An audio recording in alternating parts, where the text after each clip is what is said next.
Good morning, everybody, and welcome to the latest meeting of the North Northamptonshire Executive. Members and those members of the public that are here are reminded to keep their microphones and laptops muted, as well as members. Moving on. So we look for apologies of absences. Are there any apologies for absences? Thank you very much, Chair. The only apology is from the ranks of the officers, and that is Jane Bethea, with Shirley sitting in as substitute. Thank you very much. Thank you very much. There's no others. Okay, so item 2, minutes of the meeting held on 8th of February 24 and the 15th of February 2024. The minutes of the meeting are in the agenda packs, are set out on page 5 to 44. Are there any comments in respect of their accuracy? No. Can I have a mover, please, and a seconder to assign the meetings? Thank you, Councillor Howell and Councillor Mercer. So the seconder and mover have been found. Can I have a show of hands in favour of me to sign the meeting minutes? Thank you. That is unanimous, Chair.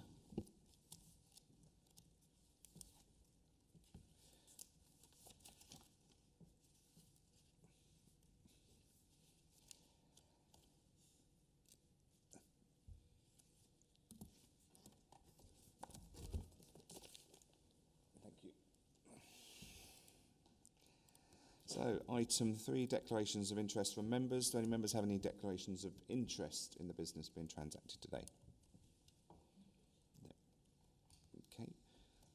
Item 4, notifications to request the meeting. We have several people to request the meetings. I'll bring you in as and when on those various items.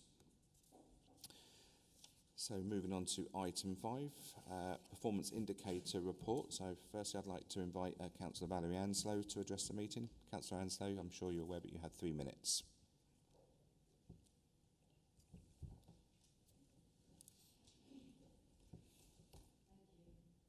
Thank you. AFL 12. I know I may sound like a broken record coming here each time to challenge the record on the number of rough sleepers. But it's risen again, as the report says, because SWEP was triggered. And so those sofa surfing came forward, obviously. Sofa surfers are still rough sleepers and are homeless. They are the hidden number that can disguise a growing problem. The focus on those returning to rough sleeping, and in inverted commas, the accommodation is not meeting their complex needs and evictions occur, I will reiterate again that it's time to think differently, enabling the voluntary sector, who have often developed relationships with the people concerned, and homeless shelter model needs to be thought about again.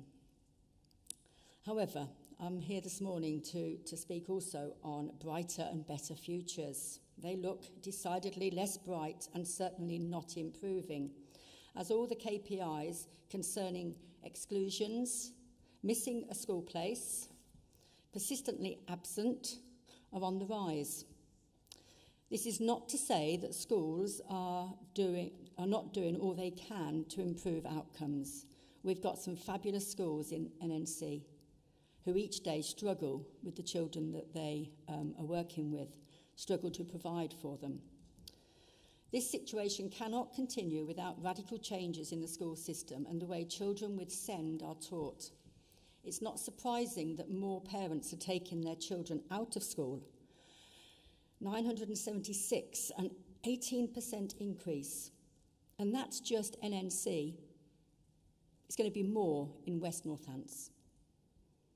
Are we an outlier in this, or should central government recognise the problem and invest in alternative provision in our area and early help for parents? It would help if the reporting was traffic lighted rather than this pretty blue, which disguises the trend, which is worrying and does not bode well for the future.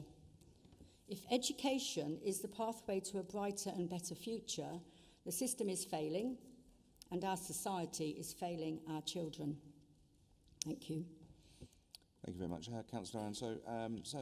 I'd like to invite Councillor Bunday now to introduce the report.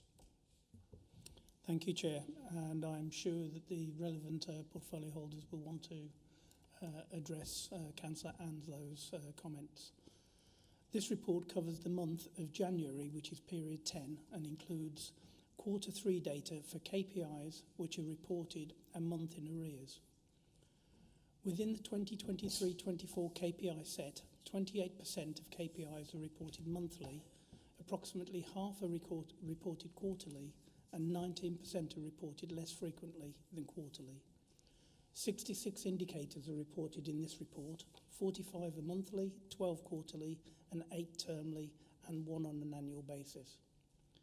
In period 10, of those KPIs with a target set, 23 indicators are on or exceeding target, 4 indicators are within tolerance of target, and 13 indicators are performing below target. For those KPIs where the polarity of the direction of travel has been determined, performance has improved for 17 indicators and deteriorated for 20 indicators, with 22 changing less than 5% and were still on target. And a direction of travel could not be determined for 6 due to them being cumulative indicators or having no previous data. 25 of the 33 tracking measures have polarity determined. 5 of these have moved in a positive direction, 3 have stayed the same or deteriorated only marginally, and a further 10 have deteriorated by more than 5%. 3 indicators were unavailable, so had no direction of to report. The recommendations are paragraph 3.1, and I'm happy to propose them, Chair. Thank you very much, Councillor Bunday. I'm just going around the room for members who would like to chip in on here. So, Councillor Rowley. Thank you, Chair. To answer or comment on Councillor Anslow's words, the rough sleepers, it is a snapshot of time, the KPI, so it's whatever on a relevant night. But also the other comments, item 11 addresses the help that we're providing for rough sleepers. So I look forward to positive comments on the item 11. Thank you very much, Councillor Rowley. Councillor Edwards. Thank you, Chair. And just to answer Councillor Anslow, no, we're not an outliner, up and down the country, authorities are having the same issues with children. Just to recognise the number that you gave of children not in education, though, there are various reasons why children are not in education, and that could be that they are simply going through the selection process at the moment. They could be new to the area, they could have moved out of the area. It's not literally that they're missing, it's because that the figures may not have been updated quick enough for that to happen. Just to answer again about your early help provision, absolutely. You know, we're looking at early help. We're providing more early help than we've ever done before, and we are focusing on it more now than we ever have done, because we absolutely accept that early help is a priority. And I'm glad you acknowledge the fantastic job that schools do in North Northants. Day in, day out, teachers go in, teaching assistants go in and have to deal with everything that they have to deal with day in, day out, and they all do a fantastic job. Our team also are doing a fantastic job in working with our schools that are run by NNC, so the LAP schools, as opposed to the academies, but we are working with academies as well, but you'll know that it's more difficult to work with academies than it is our local education authority schools. Sadly, we were turned down for a free school bid, so the government, it was announced last week that we have lost that bid, purely because the demand of the places up and down the country, the amount of people that the authorities that have put in these bids to put in. But that's not stopping us, because we understand that there is a second round, and we will be putting in another bid for this second round. Thank you. Thank you very much. I see there's no other comments to be made. Councillor Bunday has moved the report. Can I look for a seconder, please? Councillor Rowley, thank you very much. The recommendations are set out on page 48 of the agenda pack. They've been moved and seconded. Can I have a show of hands in favour, please? Unanimous, Chair. Thank you very much. So we now move on to item 6, appointment of the non-executive director for Northamptonshire's Children's Trust. and that one falls to me to introduce this report. So it's a pretty basic report. The report for this executive is to recommend the council nomination for the appointment of a non-executive director to the board of the Northampton Children's Trust Limited to fill a current vacancy. You will also note the board of the Northampton Children's Trust wishes to appoint Joshua Coleman as a non-executive director of the trust. This report seeks approval to complete the appointment and registration of Joshua Coleman as the non-executive director that represents North Northamptonshire on this trust. Both the Chief Executive and I have met with Mr Coleman, and we feel he'll be a good fit and will represent North Northamptonshire Council robustly on this board. And of course he'll be working alongside our current non-executive director, Samantha Fitzgerald. So at 2.3 of the report, that clearly lays out the makeup of the board and other members of that board. 4 to 4.9 provides more information on the report and the background of the trust arrangements and the need to have a non-executive director or non-executive directors in situ. Before I move to the recommendation, the eagle-eyed of you would have noted at 4.7 there's a random I at the end of the paragraph. If this can be noted and tidied up, that would be very much appreciated. So therefore, I'm happy to move the recommendations at 3.1, A, B and C to the executive today. Is there any want to talk about Scott? Councillor Edwards, sorry. Just to say, no, I fully support this. I know that he will be a great asset actually to the board and hold the Children's Trust to account, and working with Samantha Fitzgerald, absolutely right. We'll put the Northants priorities aboard that and work well with the Children's Trust in getting it sorted. So I fully recommend it. Thank you very much, Councillor Edwards. Councillor Brackenbury. Thank you, Chair, and good morning, everybody. No, I mean, at 4.5, the paragraph speaks for itself. The gentleman, Mr Coleman, has got very wide experience, and I'm sure he'll be an absolute asset. Non-executive directors are really valuable in this case, and I think he'll be absolutely brilliant. So very much welcome the appointment of Mr Coleman. Jolly good. So I have moved that recommendation. Would someone like to second that recommendation? Councillor Howes, thank you very much. So the recommendations are set out on page 68 of the agenda pack. They've been moved and seconded. Can I have a show of hands in favour, please? Unanimous, Chair. Thank you very much. So we now move on to item 7, Children's Services Education Case Management System Contract Variation. And I would like to invite Councillor Edwards to introduce the report, please. Thank you, Chair. So the purpose of this is to proceed with a variation to the original agreement for extension. The new management system was agreed by Council in August 2023 and the completion is September 2025. The variation will allow the system to be used whilst the new system is implemented. Budget was agreed at the full Council last month. To maintain its delivery of the service is essential that the system is in place. The proposal is to extend the current contract for 2 years whilst procurement and migration takes place with the current system. The costs of this are identified in 7.1.14 and they were included in the budget at the annual council meeting. And the new system will allow, an enhanced system will allow an element of control from parents and students into looking at such things as EHCP plans. There will be an extra 220 licences issued. And I move to the recommendations on page 74. Thank you very much, Councillor Edwards. Members, are there any comments in relation to this report? No? Okay, so we move on. Now, obviously, Councillor Edwards, you have moved that report. Can I look for someone to second that report, please?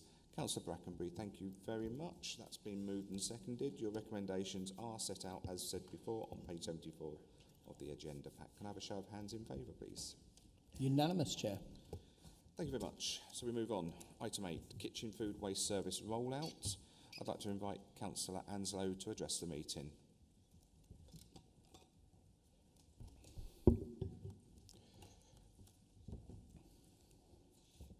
We're getting through quickly today, aren't we? Right, item 8, kitchen waste. I welcome this requirement to collect kitchen waste from households, which will be compostable and therefore recycled. The compost produced could be used in our parks and open spaces, or even sold as they do at the household and recycling centres. As this will be funded by a grant from central government, it will not impact on other services as long as additional people are employed to operate the vans and collect the waste. But I would like to suggest the following points. Number one, many people who currently compost kitchen waste could opt out and will not require a bin. Is that going to be something that's suggested? Two, give some thought, please, to people living in flats and HMOs who already find themselves living in bin city as general and recycling bins litter the pavements. Just give some thought to how it's going to work. And three, there needs to be a concerted effort to explain what can be composted and what can't. Such a campaign needs to be applied to the recycling bins as well. I'm sure we've all seen examples of where bins are left, won't be collected because the recycling is not acceptable. And fourthly, thought needs to be given to the team in North Northants that deals with pest control, particularly rodents, who will soon learn where their next meal will come from without having to scale the wheelie bin and find it among the rubbish. Just give it some thought, please. Something to make you smile. Thank you very much, Councillor Anslow. Councillor Buckingham, who'd like to address the meeting for 3 minutes. Good morning, and thank you for this opportunity. And my speech is following on from Councillor Anslow's. The report says that we already have a food waste collection in Corby, but there are a lot of places within Corby that don't have that service. And those are flatted properties. So when they brought in the service, they decided not to extend that to people in flats. Will that be part of, or will that be an extra cost that comes in? The other thing that Councillor Anslow said was about the education, and it's right. We do need to educate people on the collection of waste, especially this part. And I've heard this week that the education van that used to go around and educate people on waste has been sold. So how will that work out in the future? Where will that education come from to explain what needs to be done, what can be done, especially around the food waste and the bin liners, because I'm told that there is now a change that you don't use bin liners. So again, that education is going to be really important. Thank you. Thank you very much. I see that Councillor William Cahoon was due to address the meeting, but he's not here, so we'll just move on. So I'd now like to ask Councillor Binley to introduce the report, please. Thank you very much, Chair. So just to cover some of the points that have already been raised before I go on to the main report. No, there will not be an opt-out, Councillor Anslow. The reason being is, as per the report, this is government legislation that has been introduced. It must be rolled out consistently across the whole of England, and is not an opt-out, opt-in thing, because it would make it incredibly, pardon the pun, messy. Especially when somebody moves, and then we've got to work out, well, do they still want it, and so on and so forth. The report does actually cover what can and can't be included in the food recycling. And there will be, and I know this covers both yourself, Councillor Anslow, and Councillor Buckingham, a whole piece around education. With regards to rodents, I don't think that's any different from people who potentially are being certain individuals irresponsible and dumping waste by the side of the road, as we have now. However, at least with this programme, food waste will be contained within a solid plastic bin. And I would also point out, of course, I know you've said think about a lot of these things. Well, what we actually have is we have a very diligent team of officers within our waste team who have and are already thinking about these things, hence why this paper's come before us today, so that we are ahead of other local authorities up and down the country, because we have a very, very good team of officers there who have already been working away on this, and they've been working at this for not days, not weeks, but months and months to get ahead of this, because they knew it was coming. Councillor Buckingham, you're absolutely right, there are inconsistencies across the areas with regards to food waste collection, and yes, with regards to the flats in Corby, they will be encompassed in this, in that they will have the communal bins provided, because as I said earlier, this is national legislation. We must roll this out to every single household in the area. And it's important to have that harmonised approach, and of course that's the whole point why the government have introduced this, so it's harmonised up and down the country. You know, we've had inconsistencies from the previous legacy authorities with regards to our dry recycling. You know, for example, some of them allowed you to put your shoes in the recycling bin. That is no longer accepted, but we are living with that legacy issue of trying to get that education out there that is no longer acceptable, even though there are unfortunately some people who've still got those bins that say you can put them in there. So the point about this and the simpler recycling scheme is that's the whole point. It makes it simple. It makes it completely harmonised so everybody knows what they can and can't do. So, Chair, on that note, I'm just going to now move into the report. So this report is to provide information on the introduction of the government's waste collection scheme called Simpler Recycling, as I said earlier. The scheme is introducing standardised requirements for recycling of compostable waste collections across England. This includes the requirement for weekly household food waste collections. We are already collecting garden waste and dry recycling in line with the government's requirements as part of this scheme. The report also seeks approval to confirm the allocation of £2,495,563 of funding received for capital expenditure to implement the required infrastructure to commence the project, and to carry out procurements ready to start collections on the target start date of the 1st of April 2026. Currently, we already operate a curbside food collection service in the East, Northants and Corby areas. Therefore, the project will require rollout of the service to Kettering and Wellingborough. Funding for the transitional stage, ongoing resource and revenue costs are expected to be announced later this year. We have had confirmation that the funding will be allocated for this element from DEFRA. We do have to be conscious that all local authorities are required to do this, as I mentioned earlier. Some may already operate food waste collection schemes, but there will be a large number procuring the same equipment as us, and therefore we need to act expeditiously as per 5.1 and 5.2 of the report. 4.5 of the report gives details of what food waste will be collected.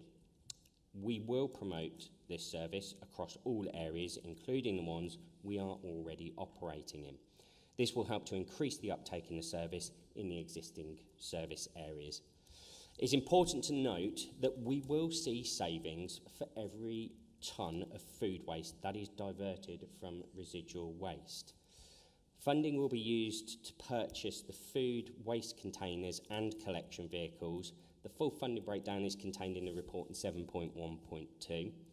And 7.1.6 details that where we are procuring new vehicles, we will aim to procure electric vehicles to help reduce any carbon emissions. All of this plays an important role in the environmental benefits that will go towards NNC's target of being carbon neutral by 2030. Further details again are contained within the report 7.9. I'd like to thank the Government and DEFRA for bringing this amended Environmental Protection Act, along with the allocation of capital funding. And therefore, Chair, I'd like to move the recommendations made out in sections 3.1A to C for the reasons set out in 3.2. Thank you very much, Councillor Bindley. I'm going to look to members now for some conversation. Councillor Howe.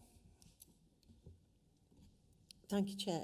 I welcome this report. I think it's right that we roll out this programme throughout the whole of Northamptonshire. We've had a very, very successful scheme running previously in the former East Northants and Corby area, and to address some of the concerns as well that were raised about how you contain the waste within the bins. I mean, you can purchase fully compostable, that's right, isn't it, compostable, bin liners for the food waste bins, and actually they're really, really effective. That's what I use. And of course, they're only small bins, so actually you can literally put them in your utility room and give them a swill out or use a hose on them. So it's actually really, really easy to keep them clean. So I really welcome this. It's a fantastic initiative. As you've said quite clearly, it'll go towards helping our bringing ourselves in line with our carbon neutral ambitions. Thank you. One of those mornings, isn't it? So yeah, thank you very much. Welcome this. Okay, thank you very much, Councillor Howe. Councillor Pentland. Thank you, Chair. And as Councillor Howell has said, and I'm doing it as well. Sorry. Also welcome this coming forward. The climate change impact assessment tool in the report shows this as having a positive effect on the environment and climate. And as has been highlighted, it's been well received in other parts of Northamptonshire where it's already in place, and I think we should be extending that service out to residents across the entirety of Northamptonshire. As Councillor Binley highlighted, the team will work really hard, I'm sure, to provide information and resources to residents in using this service, and I hope that it is a success. Thank you. Thank you very much, Councillor Pentland.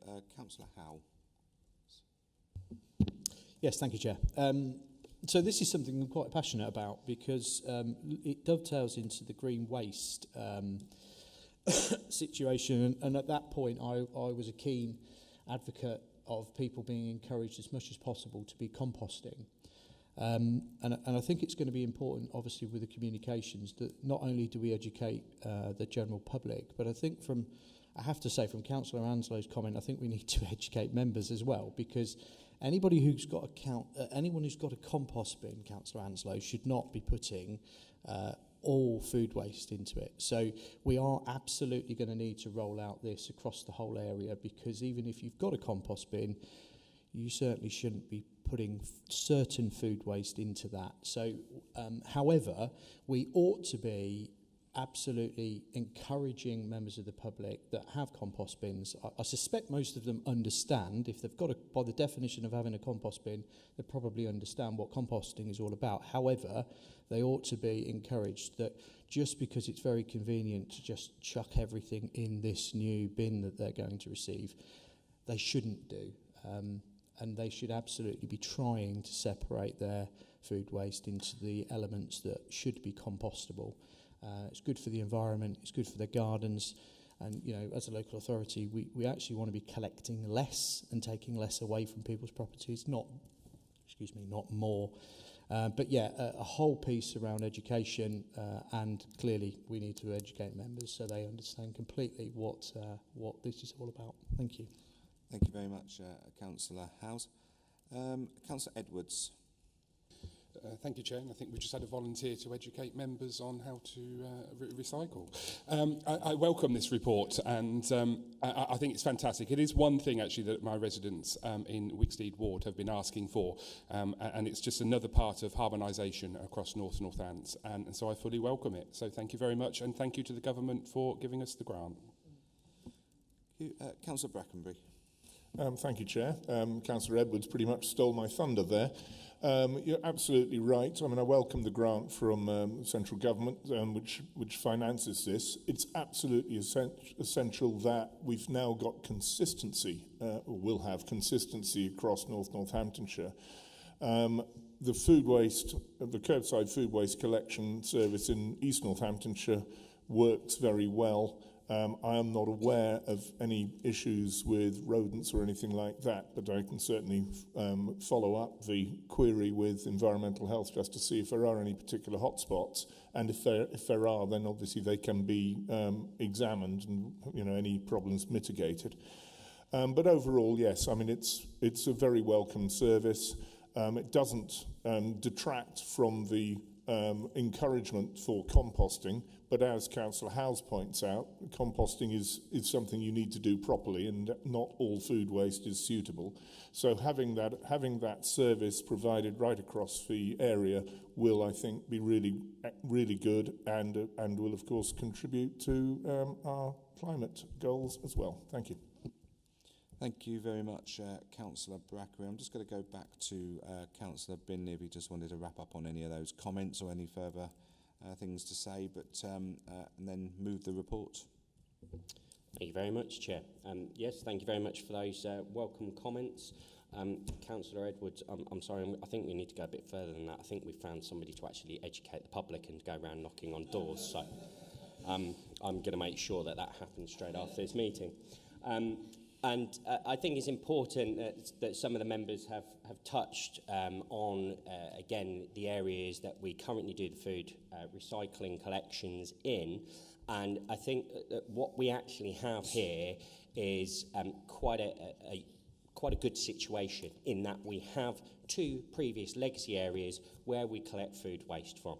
And what we have there is we have some examples of what works well and what doesn't work well, which means that we're able to take away those lessons learned and apply those to the rollout for the other areas of Kettering and Wellingborough, and also build on the areas where it's not currently working well, because I know that the team are chomping at the bit to get into those areas and to increase the food waste collections. We have done some sampling of our bins, and unfortunately, in some areas, some of the results are quite shocking with regards to the amount of waste that is going to landfill that shouldn't be. That includes our dry recycling, as well as food waste in those areas where we currently collect it from. So I think we've got a really good opportunity here, thanks to the government, thanks to this funding, to really build on that and improve the service that we're offering, which not only benefits our residents financially, to this council, but also for the environmental benefits as well, Chair. So as I said, I've moved the recommendations at 3.1A to C. Thank you. Thank you very much, Councillor Binley. There we go. So the paper's been moved. Can I look to find a seconder, please? Councillor Pentland, thank you very much. The recommendations are set out on page 84 of your agenda pack. They have been moved and seconded. Can I have a show of hands in favour, please? Unanimous, Chair. Thank you. So we move on to item 9, Northamptonshire Council's Complaints Remedy Policy. I'd like to invite Councillor Bunday to introduce the report, please. Thank you, Chair. The purpose of this report is to seek approval for the adoption of Northamptonshire Council Complaints Remedy Policy, which will support our service responding to complaints under the Council's Comments, Compliments and Complaints Policy, and will inform decision-making in support of best practice in line with the Ombudsman's service guidance. The Northamptonshire Council Comments, Compliments and Complaints Policy confirms that the complainant has statutory rights when raising dispute around the loss of service or maladministration. It will ensure consistent decision-making when addressing complaints that have been upheld. The Ombudsman Service has an expectation that when things have gone wrong, resulting in injustice, the Council will put things right without delay. And where the Council does not do that, it is at risk that the Ombudsman, by holding complaints against the Council, making their own recommendations and publicly highlighting the failure. So having a policy to inform decision-making is prudent and essential to prevent adverse risk, not only reputational but also financial. This council acknowledges that at times things do go wrong, and it is then important as to how we deal with it. Delay in decision-making could have a financial impact resulting from award of remedy by the Ombudsman. Financial implications arising from remedy could also decrease if the Council introduces this policy. Ombudsman services have the option to award or increase remedy offers where the Council has failed to follow good practice guidance. The policy has the potential to resolve complaints and reduce delay and could increase satisfaction with outcomes, thus reducing escalation to the Ombudsman more effectively. Internal consultation has been undertaken with finance and legal colleagues along with stakeholder services, and with that, Chair, I'm happy to propose the recommendations of paragraph 3. Thank you very much, Councillor Bunday. Members, do we have anything to say in relation to this report? Okay, so the report has been moved by Councillor Bunday. Can I have someone look to second that report, please? Councillor Mercer, thank you very much. The recommendations are set out on page 112 of the agenda pack. They've been moved and seconded. Can I have a show of hands in favour, please? Unanimous, Chair. Very good. So we now move on to item 10, post-16 policy for home-to-school transport. I'd like to invite Councillor Lynn Buckingham to address the meeting. Thank you very much. My concern on this is, as with any home-to-school transport, is the removal of buses that have been used in the past and people have paid. So it's what impact has been looked at through this so that you don't get, because I know that, for an example, the Corby to Wappingham school buses, there were a number of buses taken away, and this is my concern, that when you're looking at putting that home to school transport in, is that there are routes that won't have buses going to them, so making it harder for people to get to school. So it's just the removal of buses that concerns me the most. Thank you. Thank you very much, Councillor Buckingham. So I'm going to invite Councillor Binley to introduce the report. Thank you very much, Chair. Councillor Buckingham, just picking up on your point, and as long as I think I've understood this correctly, of course we've been quite fortunate in Northamptonshire in that during COVID we didn't actually lose any bus routes. However, what we did see is a reduction in some of the services as to the frequency in which they ran. What I am pleased to say is that 4.17 of the report covers the work that the team have been carrying out along with colleagues in the transport team, which surrounds, as we all know because I brought the paper here before, around the bus service improvement plan. And the fact that there's been an awful lot of work going on there behind the scenes to try and have the correctly timed commercial services help to support, because it is it's a reciprocal relationship whereby not only does it help us from a cost perspective with regards to home school transport, but it also helps to increase the number of buses that are out there running, which members of the public can then use. So hopefully that covers that piece. So I'm just going to now move on to the report, and this report is to seek the approval to publish the revised post-16 home to school transport policy for the school year 24-25. The policy has been the policy has to be published by the 31st of May 2024. But if the executive approve the policy today, then officers will seek to publish the policy as soon as possible for parents. All post-16 home-to-school transport is discretionary. There is a lot of detail contained within this report and a number of appendices, as I'm sure you've all seen, and I'd like to thank the officers for their hard work that's gone into this. I think it's fair to say that this policy, like the statutory school-age home-to-school transport policy, is one that was long overdue a review, as it was reviewed over a decade ago by the former Northamptonshire County Council.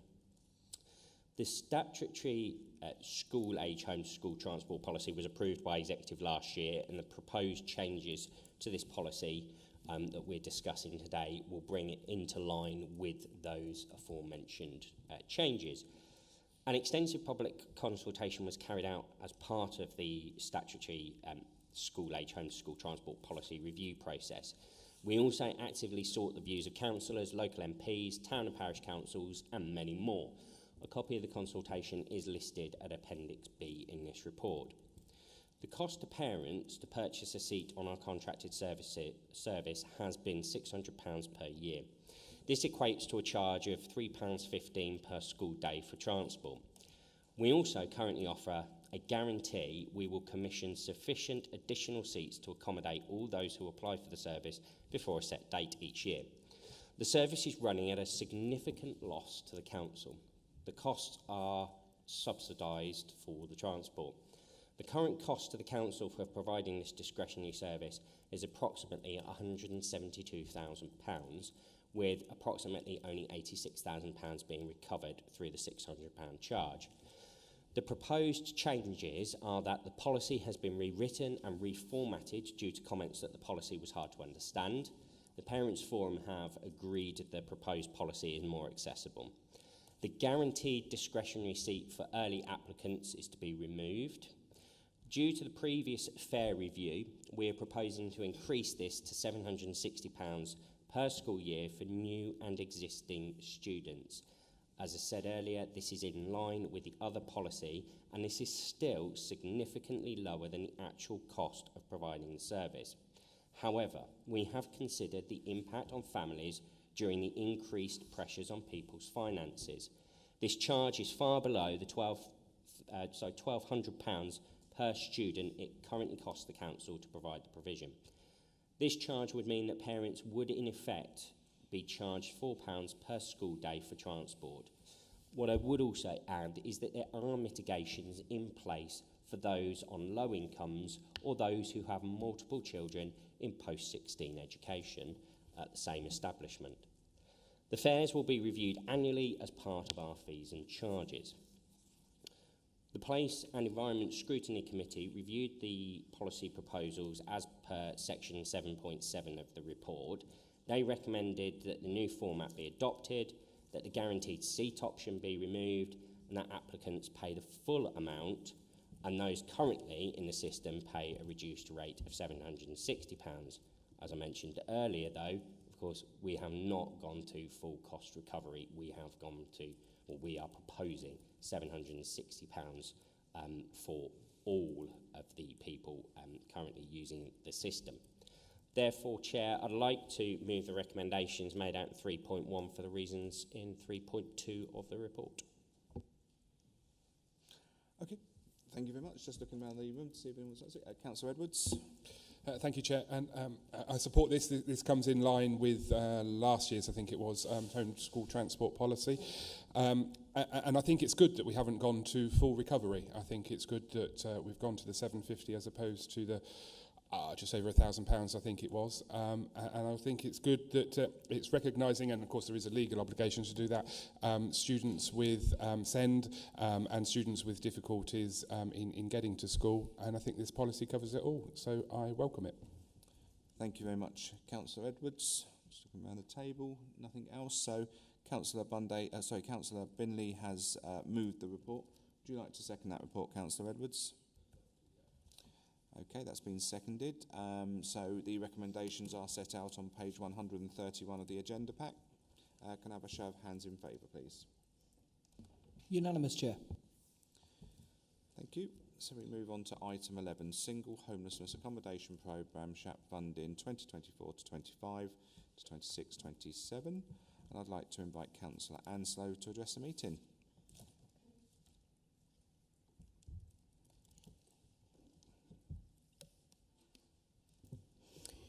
Yes, I am going to say something positive on this. It is good news. Single Homelessness Accommodation Programme supports adults with a long history of cyclical rough sleeping. They've got the most complex needs, usually due to trauma, often childhood trauma, which results in a chaotic life and often rough sleeping. My concern, though, is that are we taking from Peter to give to Paul? I.e. the money from the RSI some of the money from RSI will go into the SHAP provision. So what impact will this have on those currently supported but don't meet the threshold for SHAP? So not necessarily the entrenched rough sleepers that we're hoping to support and to help. Those that are going to be helped in the SHAP programme, though, are identified in AF12. They're the ones we will find sleeping on those snapshot nights. I'd like to thank the team who've worked to secure this grant, which will go some way to reducing rough sleeping and the effect this has on the individuals concerned. However, I am not so naive as to think that, as the Department of Housing and Levelling Up thinks, in their report titled End to Rough Sleeping, that it will end it. Because traumatic experiences continue, especially in early life, those leaving prison, service personnel who've seen action, those who've been abused, those who have had the sudden death of the main caregiver, to name but a few. Homelessness will continue. But what SHAP is doing is finding a solution to an eternal need, and I'm grateful for that. Thank you very much. Councillor Lynn Buckingham. Thank you very much. And I too acknowledge that this programme will try to help those that need it most. My concern, just as my colleague has stated, is that some of the low-level preventative stuff that's going on, especially here in Corby with the Homeless Project, which has built up those people that have had a homeless problem, giving them sustainable tenancies, building life skills. I don't want that to be lost. And that programme has, over the last few years, been really, really important. It's that preventative stuff, so it sometimes prevents some of the complex needs that comes on later. And I think that, you know, those things need to be thought of as well. It shouldn't be a one-size-that-fits-all. We need, right across the board, understanding of reasons of homelessness and how we can help and support those people into better lives, because that is one of our important parts. Thank you very much. Thank you. We did have Councillor Cahoon to speak on this, but as we know, he's not here, so we move on to Councillor Rowley to introduce the report, please. Thank you, Chair. To answer some of the questions first, or comments first, the RSI is not going into SHAP. It's a separate grant. It's just highlighted so that you can see the amount of money going in for homelessness and rough sleepers. And this is, for Councillor Buckingham, this is additional funding, so everything else that is going on is still going on. The RSI grants have been announced for 2025, so they will carry on as well. So the report in front of us has been brought about through the excellent work of our officers to win the grant of the Single Homelessness Accommodation Programme, SHAP, from DULUC. This amounts to £802,562, spread over 3 years, highlighted in 7.1.3 of the report. And it also shows in that table the 100,000 of remaining money for the RSI that will carry on for helping the homeless. This money will be used to help officers and with the complex needs of rough sleepers and homeless to get to a point that the homeless or the rough sleepers they need. And the provision will be tendered out, so third party will help us to provide this service over the 3 years. Thank you, Chair. Oh, sorry. So as per the propose this as per the recommendations in 3.1 for the reasons in 3.2. Thank you very much, Councillor Rowley. Members, do we have anything to say in relation to this report? No, just part that I absolutely welcome this report. It's again showing the commitment from the government to end the rough sleeping that comes within this country.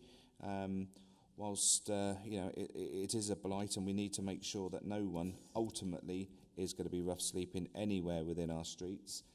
As a high ambition, but if we don't set a target to get there as a nation, we never will. So we'll keep pushing ahead of that, especially here in Northamptonshire.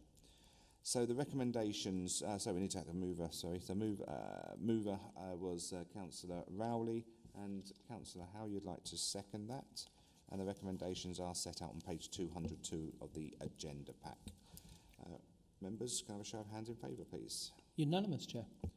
Thank you very much. So we move on to item 12, Sustainable Modes of Travel to School Strategy. And I'd like to invite Councillor Anslow to address the meeting.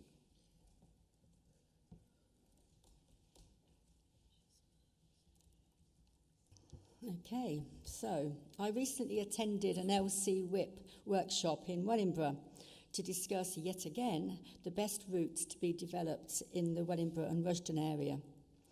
I was pleased to offer suggestions and the meeting was well attended, but no decisions were made as it has to go out for public consultation and then back to further discussions. And even then, the final decision will depend upon cost and funds for the work. Wellingborough has had a network of cycle paths that are also footpaths installed during the Labour administration of the borough back in 1997. And although not perfect, they are better than nothing. And nothing is still the case when it comes to connecting the villages to their nearest secondary school. There is still no firm decision about a cycle path linking Irchester to Wollaston, for example. On another matter, though, to do with this item, Wellingborough was the first town in the old Northamptonshire County Council which designated a school street. Indeed, Councillor Smithers was there when it was opened some 6 years ago, maybe, a bit longer. It's not perfect because it's not enforced. A half-hearted attempt at promoting walking to school. The Avenue and Park Junior Schools would benefit from such a scheme, located in narrow Victorian roads with no off-road parking and parents insisting on dropping children off by car. Schools need to be supported in their efforts to encourage walking and applauded when they find ways to do it. I saw it yesterday at All Saints School in Wellingborough, where Year 6 pupils were acting as traffic wardens in Castle Street, an innovative way of highlighting the issue to parents. So yes, to sustainable transport to school, but supporting schools to do this as well. Thank you. Thank you very much. I'd like to invite Councillor Edwards to introduce the report, please.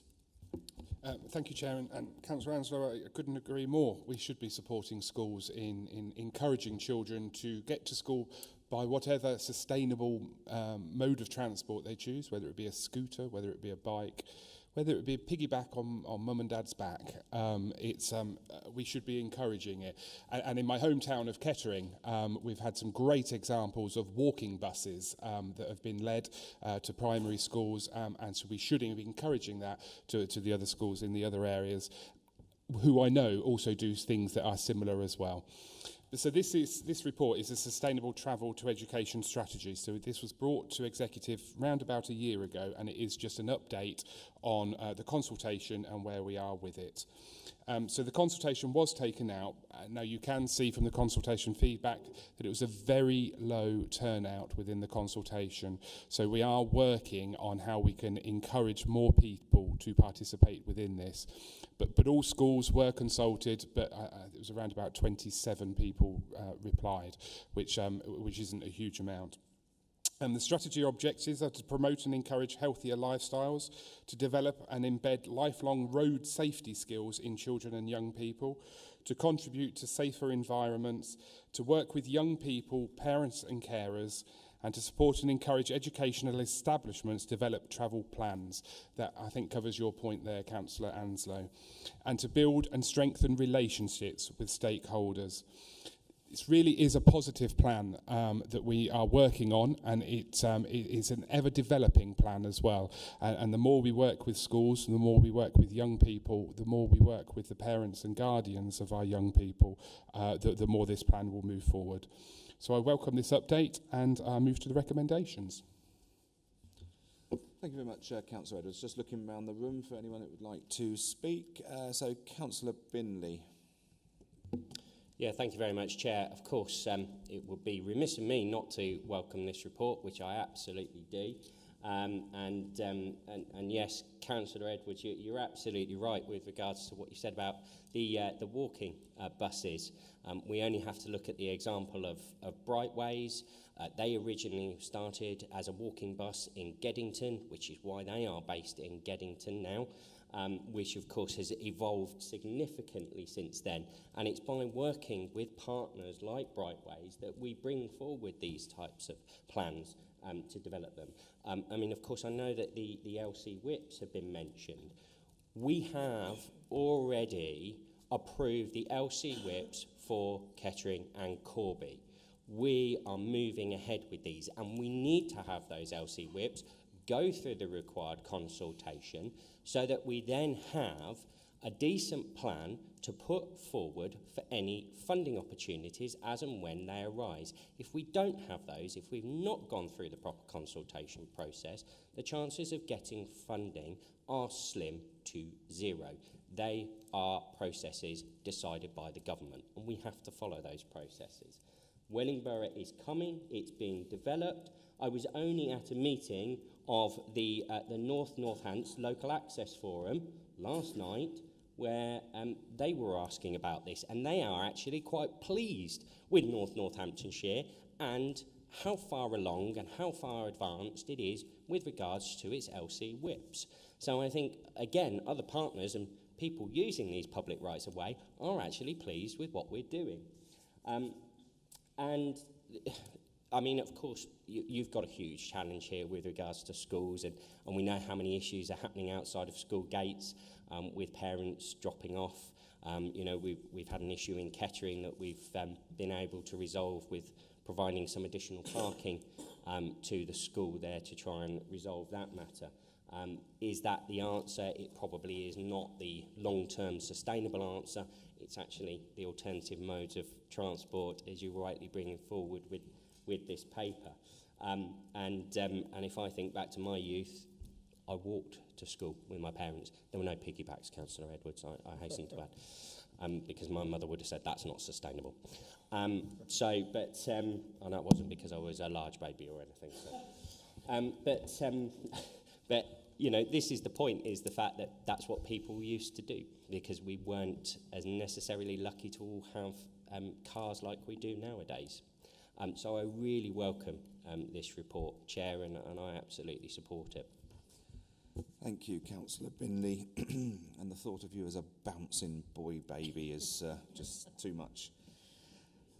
Councillor Pentland.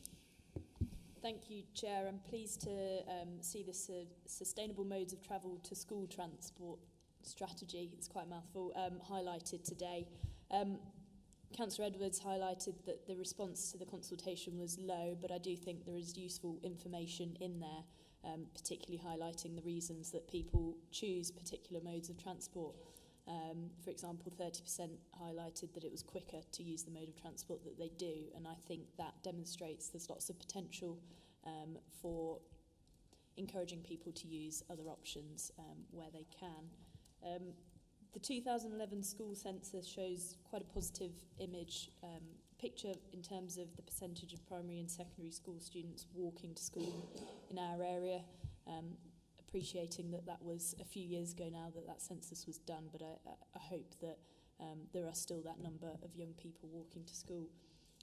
As we've said, there are lots of benefits, both in health terms and in environmental terms, to using sustainable modes of transport to get to school, such as walking and cycling. I was interested to read about the approach to increasing the take-up of sustainable mode of transport in the report as well. I think there are lots of opportunities that we have here, and tying that in with the LC whips, etc., will be particularly important. So I hope that we can make a positive impact with this moving forward. Thank you, Chair. Thank you very much, Councillor Penton. Councillor Mercer. Thank you, Chair. Yes, I also welcome this report.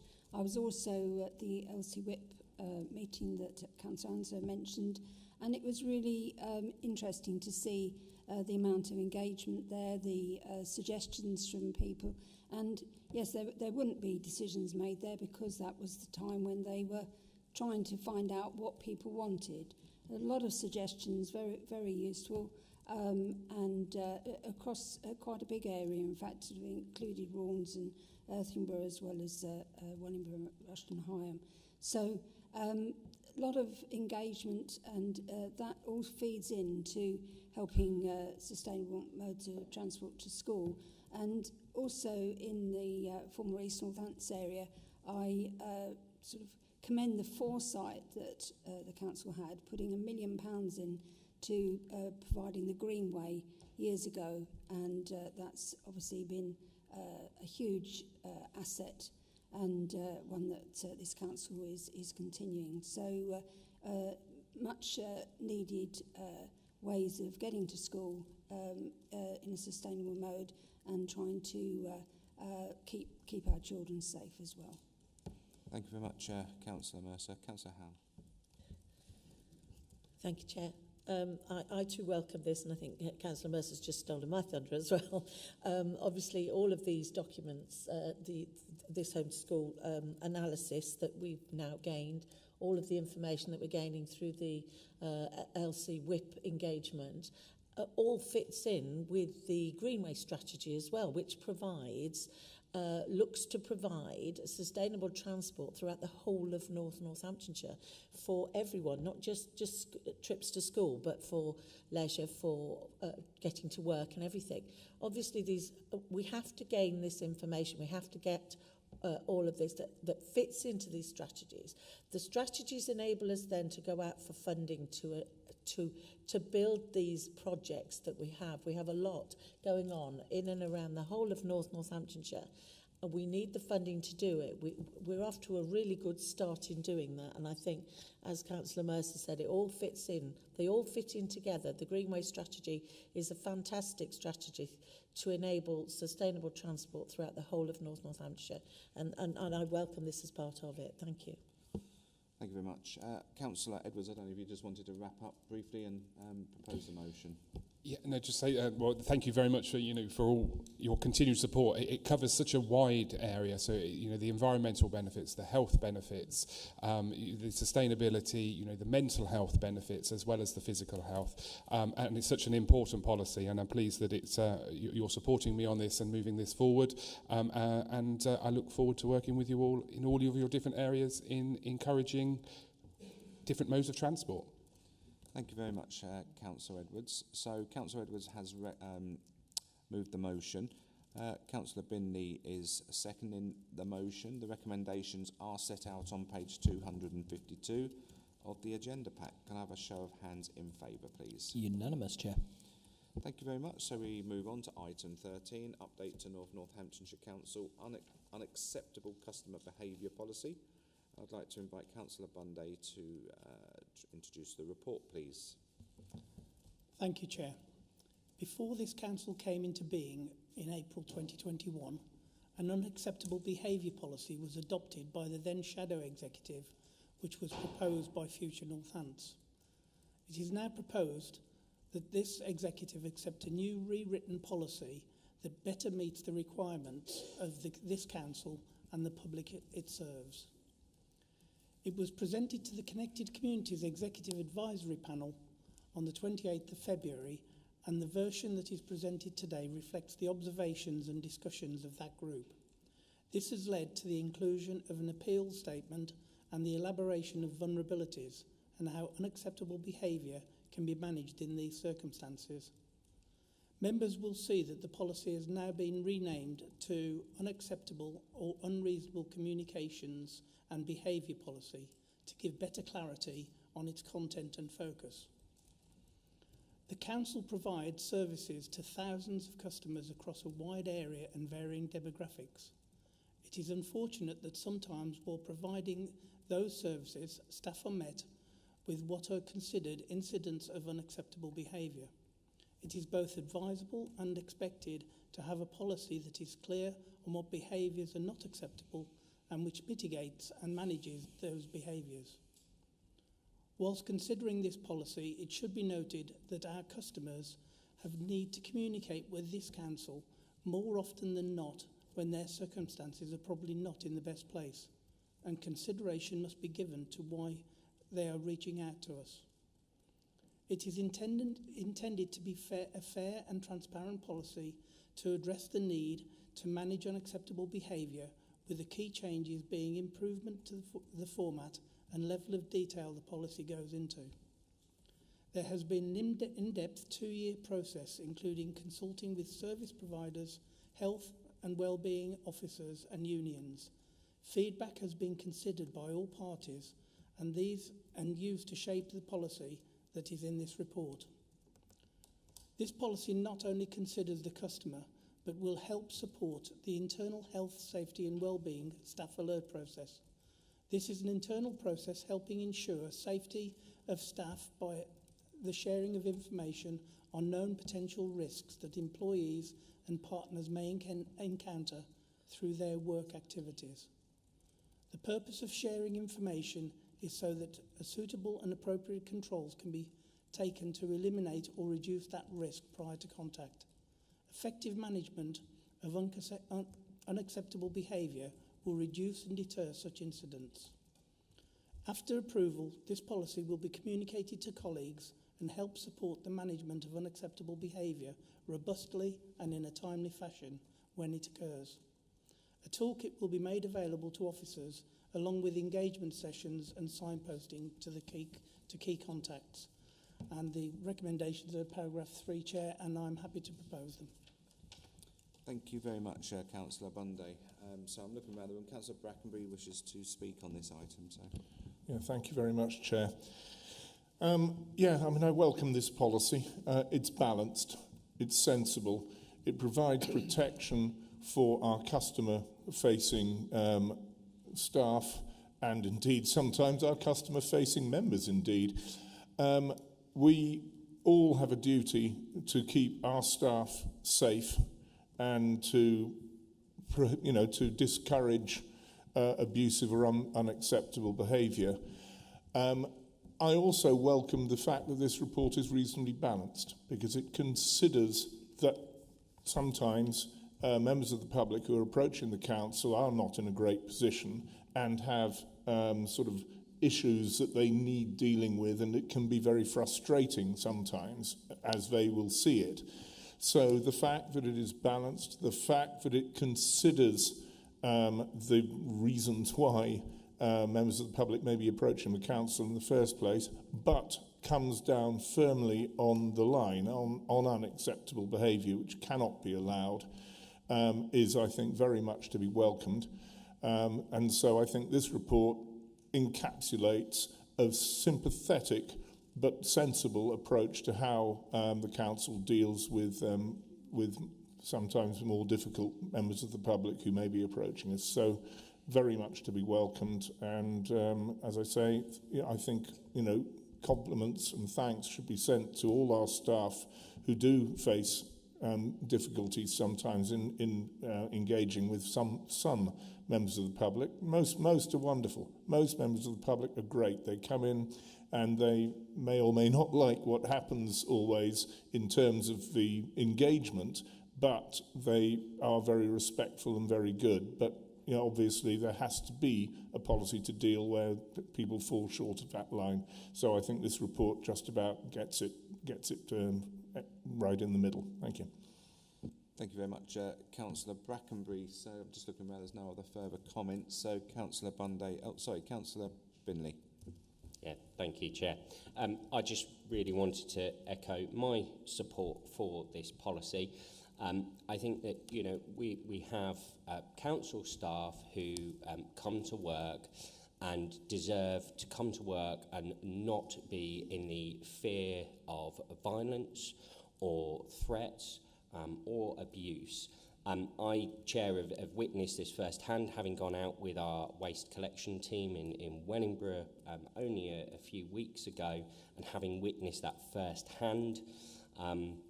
On this occasion it was directed at me because they didn't know that I wasn't a member of the team collecting the bins as I was.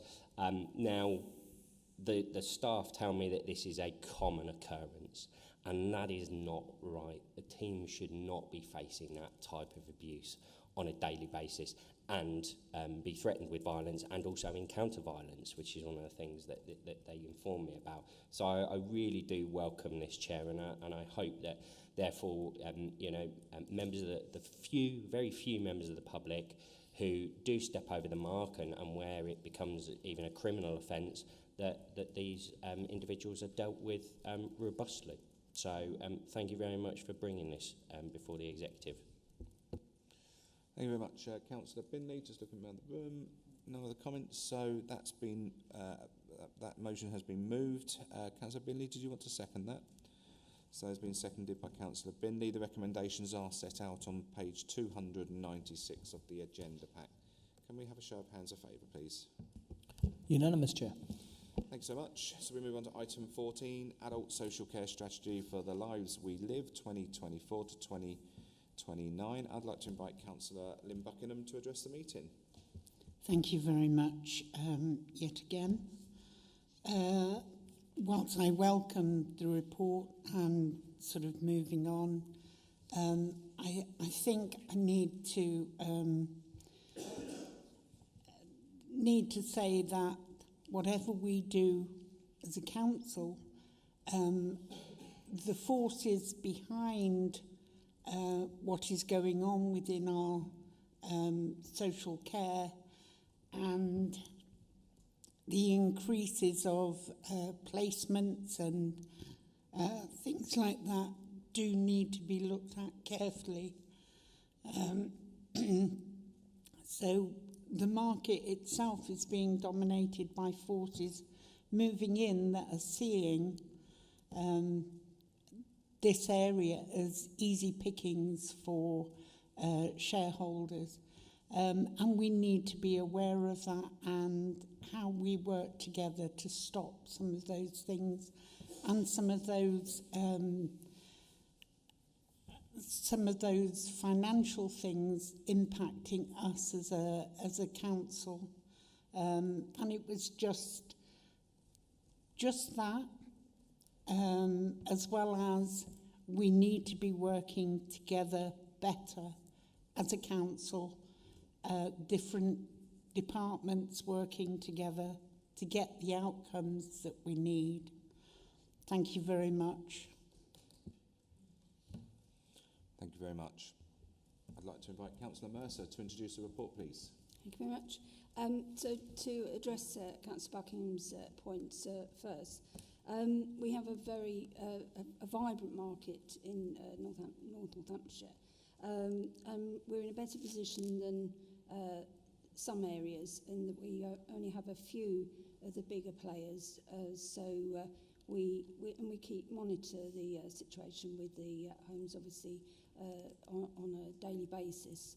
The other point that you made about working together is very much how we're working, and this is really the start of that. And with all of the things to do with the LAPS and the community wellbeing forums, we're getting everyone together to work, all contribute to the whole system. So I'd like to reassure you about that.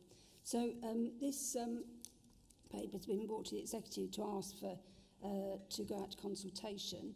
It's a 5-year strategy. It's been co-produced with the adult social care staff and has been agreed with partners.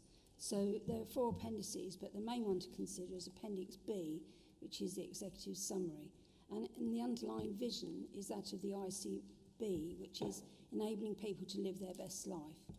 So it sets out the ambitions, aims, values and outcomes, which I think are self-explanatory, all very, very worthwhile ambitions.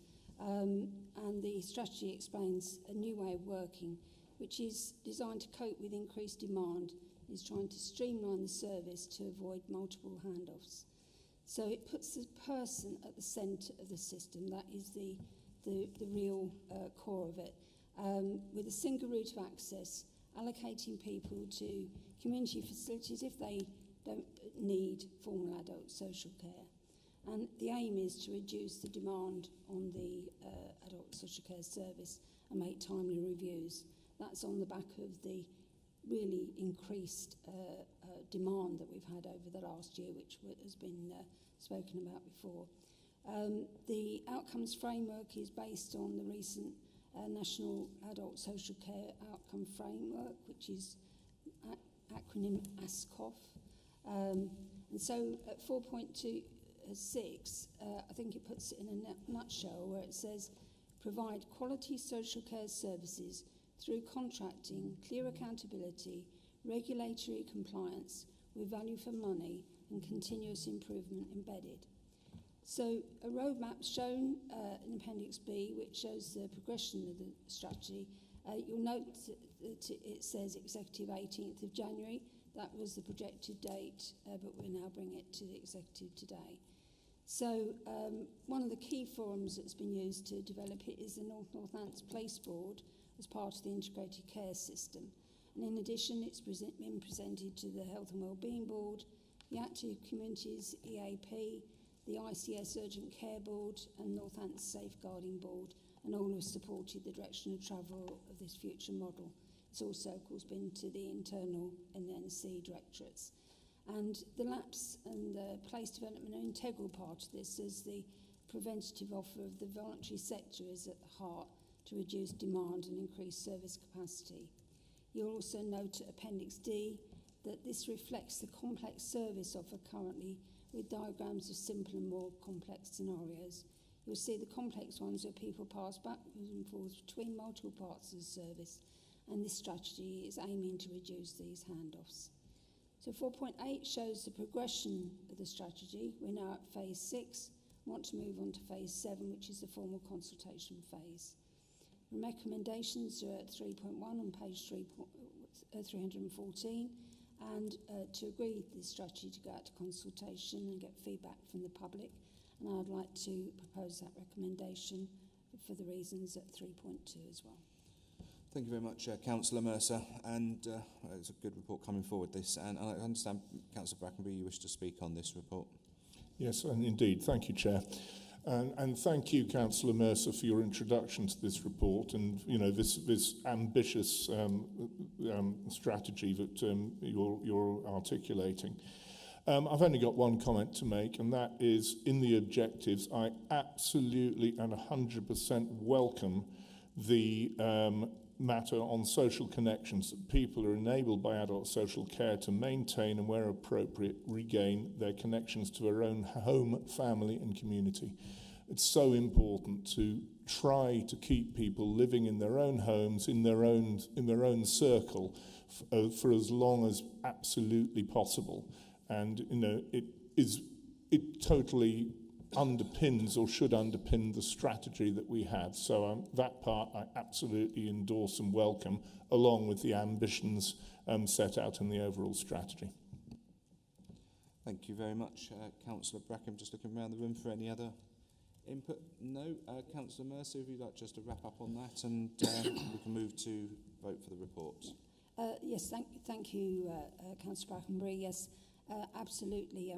The aim is to keep people in their own home with their own circle around them for as long as absolutely possible, and then only when it really is necessary, move them, allow them to move into a different type of care. But thank you very much, and I'd like to move this recommendation now. Thank you very much, Councillor Mercer. I assume by the show of hand there, Councillor Brackenbury, you wish to second that. Thank you so much. So the recommendations are set out on page 314 of your agenda packs. They've been moved and seconded. Can I have a show of hands in favour, please? Unanimous, Chair. Thank you very much. So we now move on to item 15, the capital programme update for 23-24. I'd like to invite Councillor Bunday to introduce that report, please.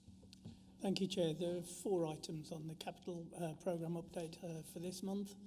The first one is a virement of £42,300 for ground maintenance equipment, and the virement has come from Chesham House. There is one typo there. It should be 23-24, not 23-23. The second item is Barnwell Country Park play area, and there's budget approval coming from grant funding and Country Park's minor works budget, and totalling £88,300. There's the curbside kitchen food waste budget approval, which we discussed earlier in this meeting. And then there's Deeble Road pedestrian crossings and a budget approval for £185,000, and that will be funded through external grant. And with that, I'm happy to recommend the propose the recommendations at 3.1. Councillor Pentland. Thank you, Chair. Welcome all the projects in the capital programme here, but in particular the positive investment in Barnwell Country Park for the play equipment. Barnwell Country Park has a good offering in terms of the equipment it already has, but this will go a long way to enhance that and hopefully encourage more families and young people to come and enjoy the wonderful country park that we have. Thank you. Thank you very much, Councillor Pentland. Any other speakers? Councillor Edwards. Thank you, and that really was just to echo what Councillor Pentland was saying about Barnwell Country Park. We've talked earlier on about sustainable modes of transport to get to school, and about health and well-being of children, and I think this goes to add to it as well, to getting children and families, and it mentions groups and organisations in the report, to get out there and enjoy the fresh air amongst their peers, and I think that's a fantastic opportunity to increase that. And I also welcome Deeble Road in Kettering, so the 2 pedestrian crossings. This has been a long time coming. It's part of, or they may not be listed as that, the safer routes to school. There are some schools within that area, and I welcome the 2 pedestrian crossings, as do the residents. So thank you very much. Thank you very much, Councillor Edwards. Just Councillor Bunday. Binley. Begins with a B, Chair. It's fair enough. I too wanted to just pick up, as Councillor Edwards just has on Deeble Road, I too welcome this and the fact that officers have been able to progress this matter. As Councillor Edwards know, we've had a very vocal ward member on the matter. So I am pleased that it is moving forward, as of course this all ties in with the development going on in Kettering, specifically at Hanwell Park, and the increased pedestrian traffic that's along there, and probably other sustainable modes of transport as well. I'm well aware, of course, of the facilities that exist along Deeble Road, as well as the schools along that route as well. So I really do welcome this, and I'm glad that officers have been able to get this to come forward for budget approval. Well done, Councillor Binley. Thank you very much. Also ends in a Y.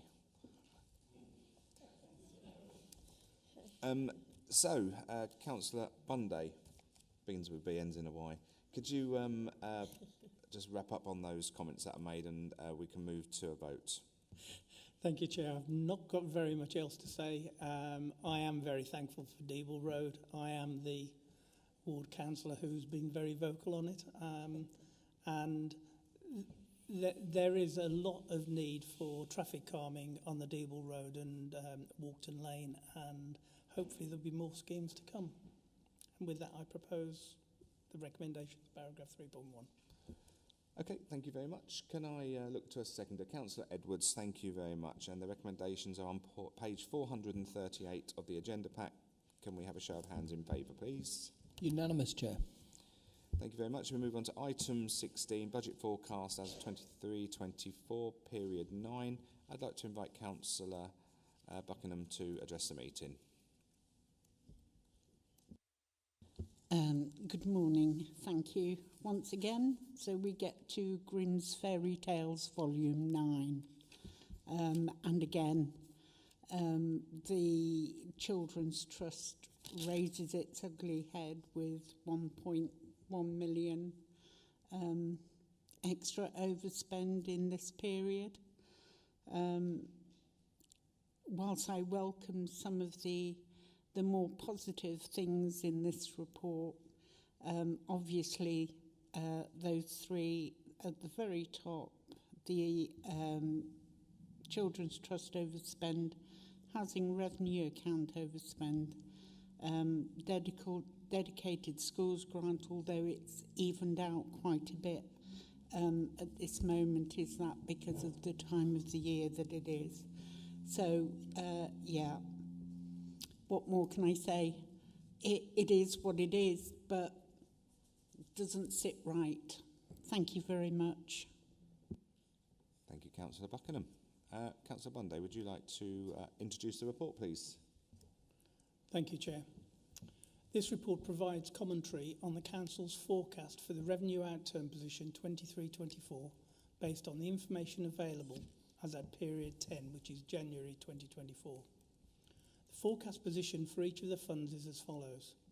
The General Fund, an overspend of just over £11 million. Housing Revenue Account, an overspend of £128,000. And the Dedicated Schools Grant, an overspend of £9.1 million. As I remind members at every opportunity, the main risk to this council, along with inflationary impact, is our demand-led services. The main movement between periods 9 and 10 are as follows. Children's, £730,000 adverse movement. The Children's Trust are forecasting an overspend of nearly £31 million. This is an increase of over £1.2 million to that previously reported to this executive, where the forecast pressures were £29.7 million. The cost to this council based on this forecast is a further £544,000. And as I continue to say, if these pressures are not mitigated, this will pose a significant financial risk. The Trust are looking at potential mitigations. However, there is a risk that the position could worsen before the year end. Adult services have seen a further pressure of £1.4 million, mainly due to £1.3 million in relation to third-party payments for independent care spend, including residential and nursing care for both the over 65s and the 18 to 64-year-old cohort. Place has seen a favourable movement of £460,000, enabling a favourable movement of £300,000, and the government confirmed that it would be redistributing £100 million from the levy account surplus for the business rates retention system for 23-24. This is as a result of the levy payment made by authorities being greater than the safety net payments being made by government to authorities. North Northamptonshire Council will receive payment of £476,000. The details of the movement against budget is set out and summarised in the table at paragraph 4.2 of this report. The Council's overall outturn forecast for the Housing Revenue Account as at period 10 is a forecast overspend of £128,000 against the approved budget of £38.752 million. The details of the movement against budget are set out in this report at section 6. The Council's overall outturn forecast for the dedicated schools grant is a forecast overspend of £9.1 million against a net spend of £120.6 million. After using reserves of £720,000, the forecast spend for 23-24 is £129.7 million. Pressure in the high needs block has continued to increase. Further details of the movement against budget are set out in the report at section 7. We recognise that it is and will continue to be a challenging time, but we will be working hard to balance our finances whilst protecting vital services, particularly those to our most vulnerable residents. And with that, Chair, I'm happy to propose the recommendations of paragraph 3. Thank you very much, Councillor Bunday. Any members got any comments on this? Councillor Edwards. Thank you, Chair. And just to come back to Councillor Buckingham, really. So, absolutely right to mention the Children's Trust and the overspend and the continuous overspend. But we are working with them. So the Transformation and Efficiency Board, which has been newly formed, has got some really positive examples of transforming the service and working with them on that. Of course, the overspend is demand-led, and that is, so it's demand and placement, and of course with that the staffing costs. And the DSG, again, is exactly the same. So it's demand-led. We are overspent, but we are currently working on a plan to work with the government to launch the safety valve process to see what we can do. But we are still one of the lowest overspent authorities, if that makes sense. There are many authorities up and down the country that have more overspend than they actually have in their budget. Thank you. Thank you. Councillor Mercer. Thank you, Chair. And again, demand-led services and the adults is a prime example. And at page 460, you'll see the numbers that are increased. And this huge increase of 25% of over 65s and 15% in the 18 to 64 cohort.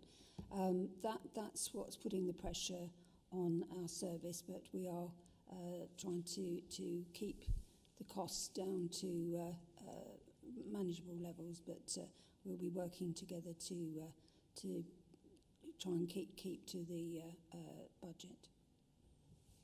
Thank you very much, Councillor Mercer. Just looking around the table, no further comments. Councillor Bunday, would you just like to wrap up that, and I look to find you a seconder. Thank you, Chair. Well, I think everybody accepts that the biggest risk to this council is demand-led services. And unfortunately, we have a finite amount of money that we can spend and finite resources. And I think we've got to work on that, and we've got to encourage the Children's Trust to work on that as well.